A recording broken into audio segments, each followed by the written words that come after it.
Table. He's going to be in conversation with Zaka Jacob. This is going to be a fascinating conversation, ladies and gentlemen.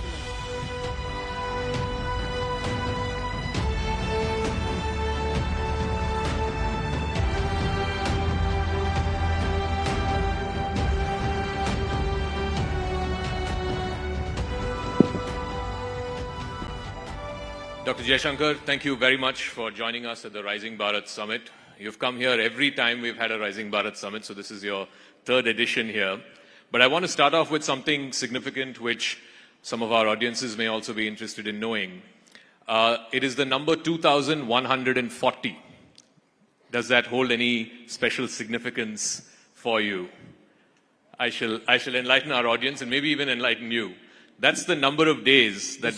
This sounds like one of Elon Musk's tweets. That's the number of days he's been External Affairs Minister. He's the longest serving External Affairs Minister of India since Nehru. So we can have a round of applause for that. And what a time to be in charge of India's foreign policy. You look back at the last 5 years and 10 months now, it's going to be almost 6 years. What do you think has been Indian foreign policy's singular achievement in these last 6 years? One thing if you were to name, with the mic, sir. I would say, this is Bharat rising. So how do you manage the process of rise under extremely turbulent conditions? Because managing a process of rise is tough enough, but countries normally hope that you get a very conducive environment. We've got as tough an environment as anybody could sort of no, not hope for. Not hope for. Anybody could actually imagine. And I think getting through that, just look at these last 6 years from a foreign policy perspective. You've had Ukraine, you've had the Middle East, you've had the whole Indo-Pacific turbulence, you had Afghanistan, you've had Myanmar, you've had COVID, you've had meltdown of various kinds, political changes in our neighbors. Actually the stresses and it's not just change. There have been big events, there have been fractures, there have been stresses, there have been surprises. So it's been as turbulent as it could have been. I do want to, so since you said it's been challenging circumstances, it's beyond what anyone could have imagined, let's address the elephant in the room, and that is the tariffs that have kicked in today. That's what our business editors have been telling us. The reciprocal tariffs have kicked in today. And first of all, I'd like to understand from you, what is your assessment, what is your reading of, what is going to be the impact of these reciprocal tariffs on India? What is India's strategy to try and deal with the fallout of it? If you could sort of, elucidate what your views are. I don't think it's possible to speak about what would be the impact because we don't know. What is our strategy? I think that's pretty clear. We decided that we will engage the Trump administration early on this set of issues. We were very open with them, very constructive with them, as they were with us. What we agreed to do was to try to negotiate a bilateral trade agreement by fall of this year. To the best of my knowledge, and I could be corrected here, I think we are the only country after President Trump has assumed presidency the second time which has actually reached such an understanding in principle. So I don't know, every country, because every country is tariffed, okay? So every country in the world today is fashioning its own strategy of dealing with the United States. In our case, our strategy has a goal. And the goal is to see whether it's possible to actually deal with this situation by concluding a bilateral trade agreement. And I should add that in an interesting way, this has long been our objective. The present situation may have created the circumstances for such a serious conversation. But if you look at President Trump's first term, we were actually negotiating a trade deal which could not fructify. And if one looks even at Biden's administration, we discussed trade possibilities and we ended up with the IPEF initiative. They were very averse to doing a bilateral agreement. So from the Indian perspective, actually doing, working out something bilaterally with the United States is not at all a sort of a negative or a, sort of unwanted situation. On the contrary, it is something which has long been our objective. But tell me, Dr. Jaishankar, as you take a moment to drink water, you've been part of many bilateral negotiations, trade negotiations in the past. These things take time. You said we're hopeful that the BTA will be wrapped up by the fall. Two things. What happens if it doesn't and if it takes longer than that? And two, how confident are you that you can actually wrap it up by the fall? Well, I've always wondered why it takes such a long time. Frankly, I've never figured it out. You tell us. No, I've never figured it out because, I see, we have trade negotiations which have been going on for decades. And the negotiators meet, I think, every 6 months or 3 months or 4 months. And I wonder why. I mean, if I were doing a negotiation, I'd be at it till I got the job done. And I think today, when I look back at the last, since the Prime Minister's visit, I'd say mid-Feb, so we're about 6 weeks since then, we've actually had multiple rounds in this period. I think we've had more periods, discussions with the Americans in the last 6 weeks than I suspect we've had with the Europeans in the last 2 years. Wow. More discussions with the US in the last 6 weeks than what you've had with Europe in 2 years.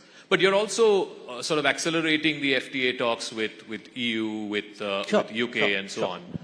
Do you think that, this is a 35,000 feet view question, do you reckon that Mr. Trump, by doing what he's doing, is forcing other countries to, start trading more with each other and start, processing these FTAs in a quicker fashion? Look, you are attributing everything in a way to President Trump. Mm-hmm. I understand why. But I want you to look at it for a moment from an Indian perspective. Sure. Okay? Let us say, since the beginning of reform, 1990s, in 30 years, what are your FTA agreements? They're largely to the economies east of India, with the ASEAN, with ASEAN members, with Japan, with Korea, Australia, which is not the same. Now, where are actually your many of these are competitive economies. Yeah. Okay? In fact, with most of these countries, we are running today trade deficits. Now, where is the natural growth potential for our exports? It's to the countries west of us. It's in the Gulf, it's in Europe, it's in the UK, it's in the United States, possibly in Latin America.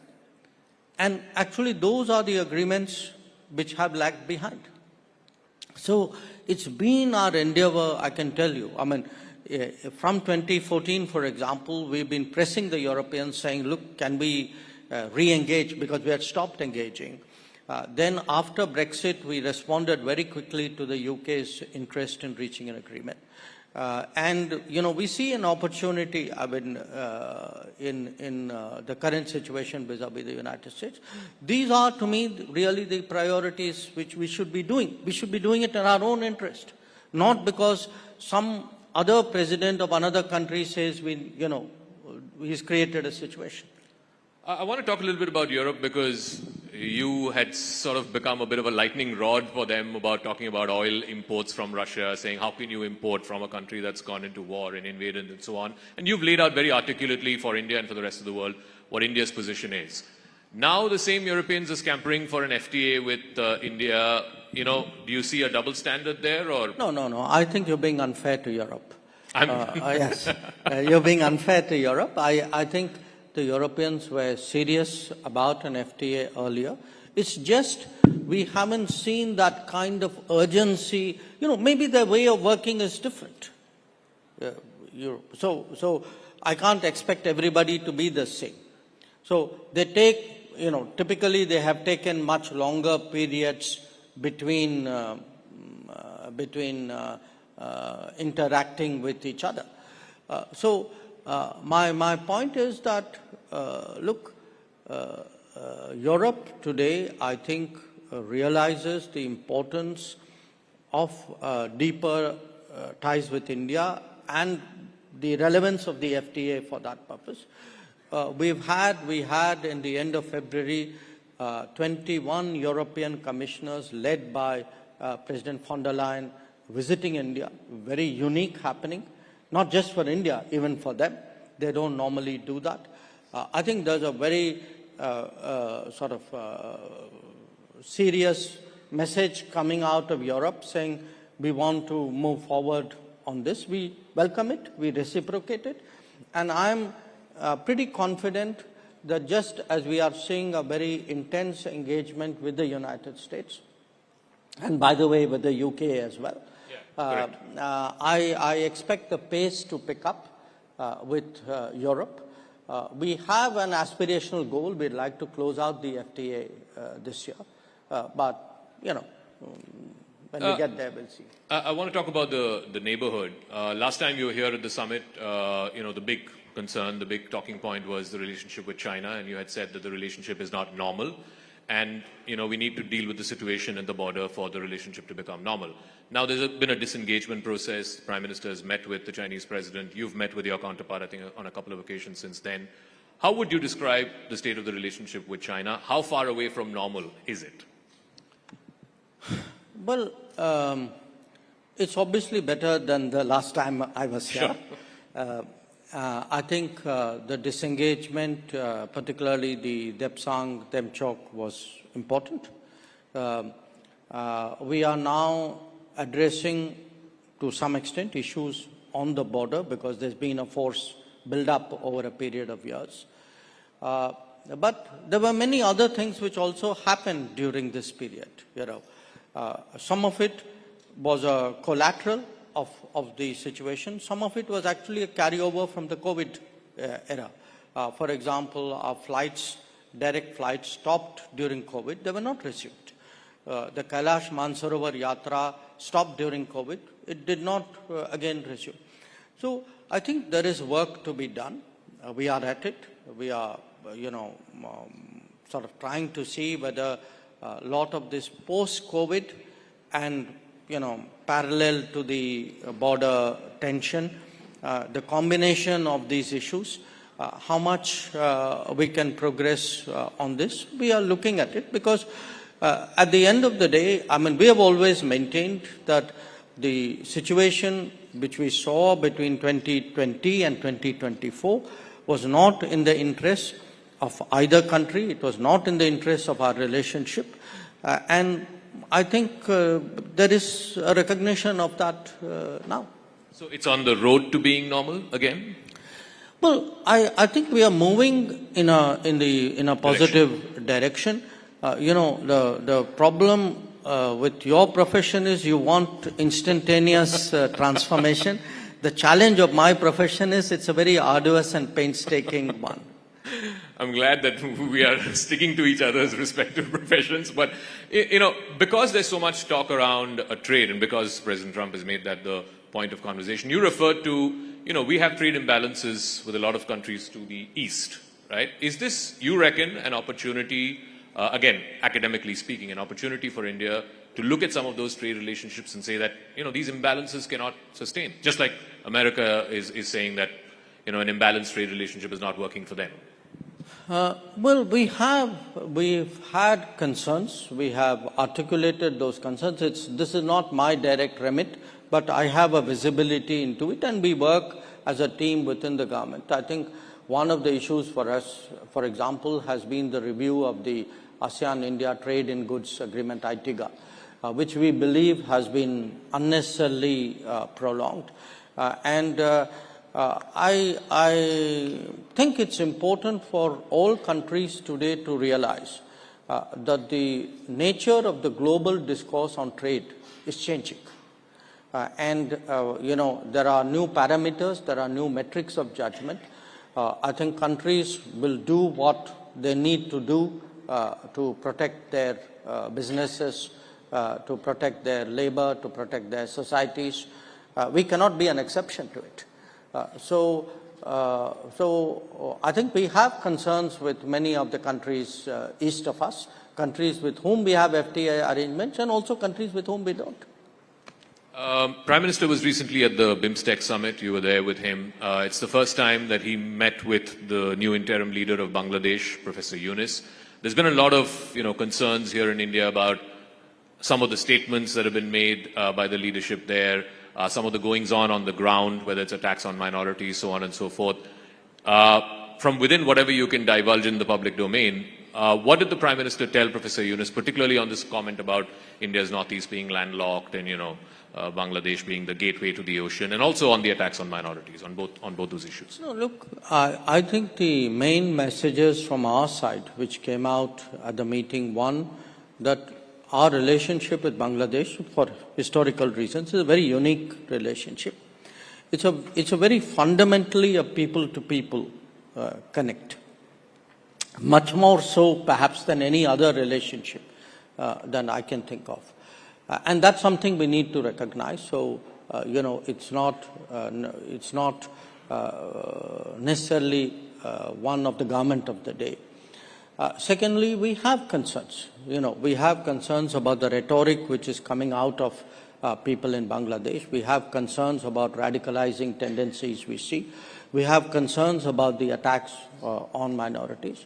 And I think we were very, open about sharing those concerns. Again, as a country which, no country wishes Bangladesh well more than us. That's in our, I would say almost in our DNA, if you can say that. And as a well-wisher, as a friend, I think we hope that, they make the, go the right way and do the right things. And as a country with a, which has a democratic tradition, democracies require elections. That's how mandates are given and mandates are renewed. So, we hope that they go down that path. From well-wishers to not-so-well-wishers, I want to talk about Pakistan. Two questions. One, because this news just came this morning, the Tahir Rana, who's the convict in the 26/11 attacks, is likely to be extradited perhaps in the next 24 to 48 hours. So I want your comment on that.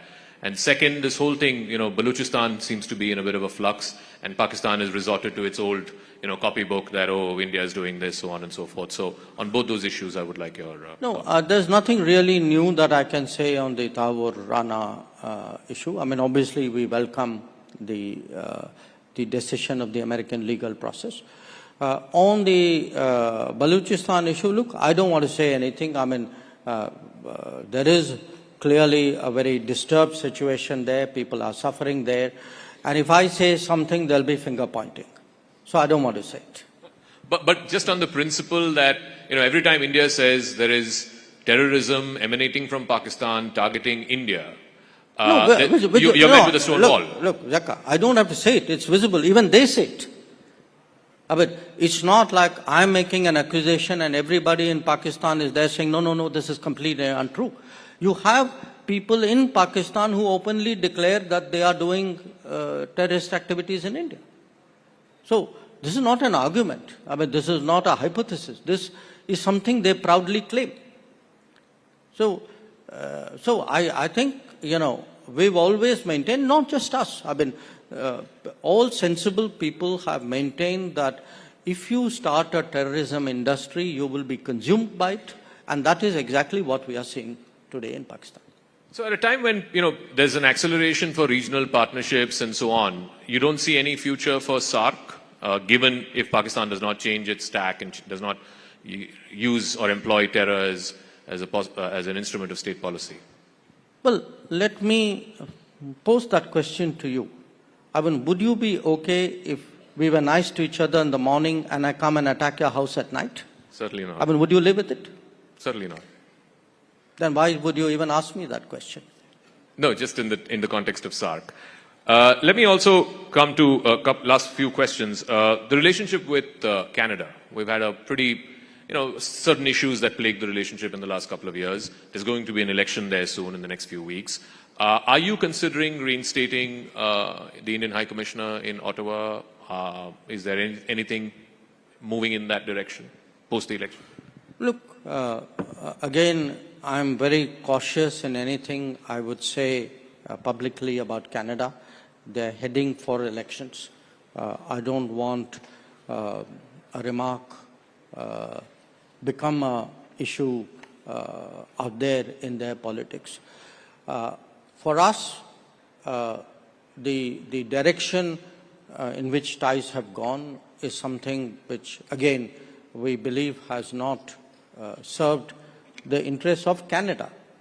The kind of latitude that was given to people espousing extremism, secessionism, violence, if you import such people and encourage such people, it's going to have consequences in your own landscape.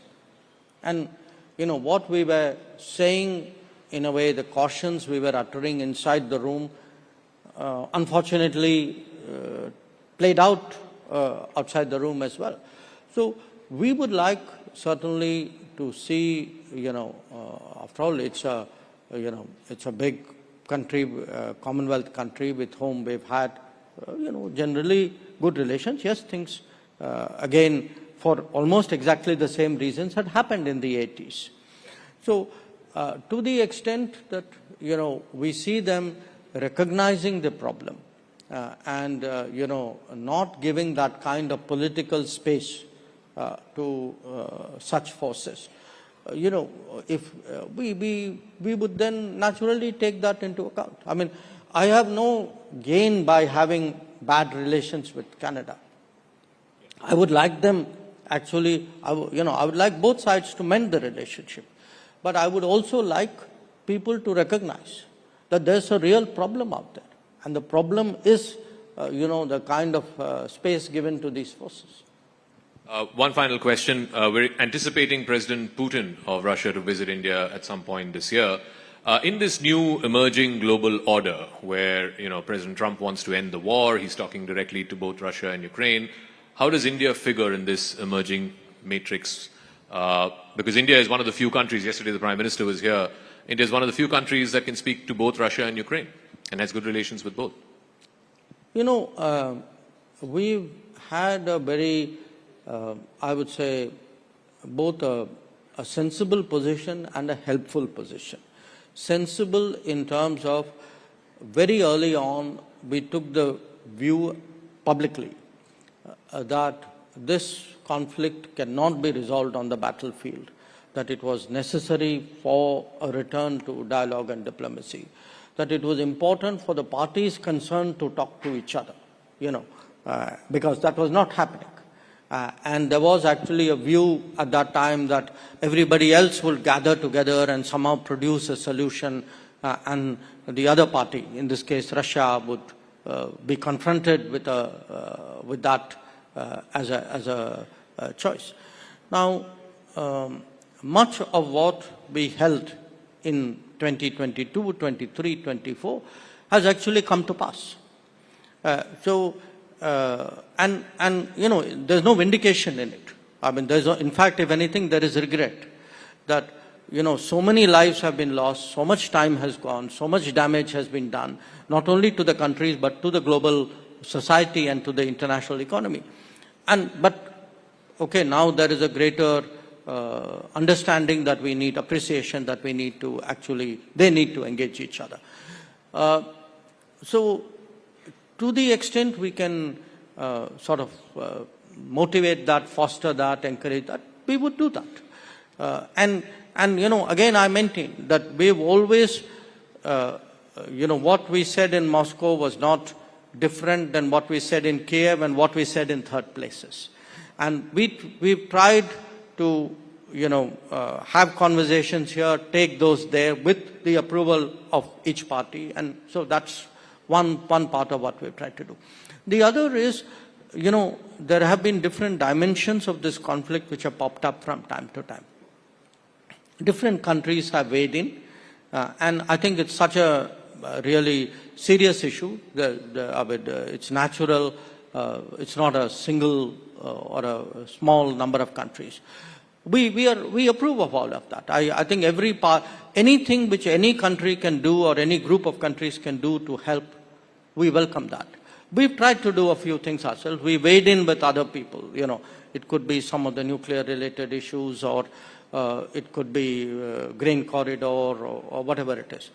But the objective is to help.